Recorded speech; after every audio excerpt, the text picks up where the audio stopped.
жаңа өкмөттүн курамын, программасын колдоо бергениңиз үчүн ыраазычылык билдирем. Мына узак созбой өкмөттүн антын дагы мына кабыл алып бердиңиздер. Жаңа өкмөттүн эл алдындагы жоопкерчилиги эбегейсиз абдан зор.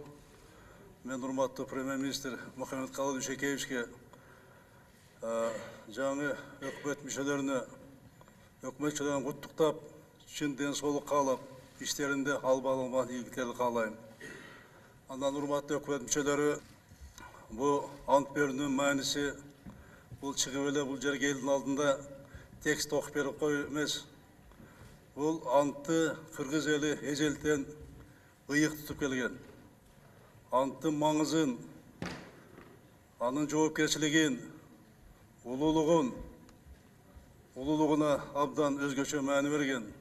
Анын касиетине, анттын касиетине өзгөчө баа берген. Ант берген адамдын оозунан ант чыкканда жараткандын кулагы ачылат дейт. Ант бул ыйык нерсе. Анттын тузу да, жүгү да оор. Ошону көтөрө билишиңер керек. Мына өлкөбүздүн эгемендүү тарыхында сиздерден мурун ушул залда өкмөт мүчөлөрү ант берген. Бирок анттын ыйыктыгын, ошонун маңызын, жоопкерчилигин, касиетин, улуулугун түшүнбөгөндөр, антка бекем турбагандардын тагдыры кандай болгонун өзүңөр көрдүңөр. Ошон үчүн берген антыңарга бекем болгула. Бекем болуп, антыңарды бекем кармагыла. Ант бергенден кийин бул антты унутпагыла. Анан урматтуу депутаттар, элибизде күч бирдикте дейт.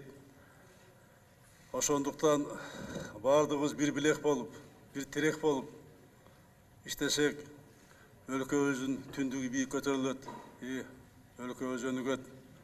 Ошон үчүн мен баарыңызга чакырам, мына шарт бар азыр.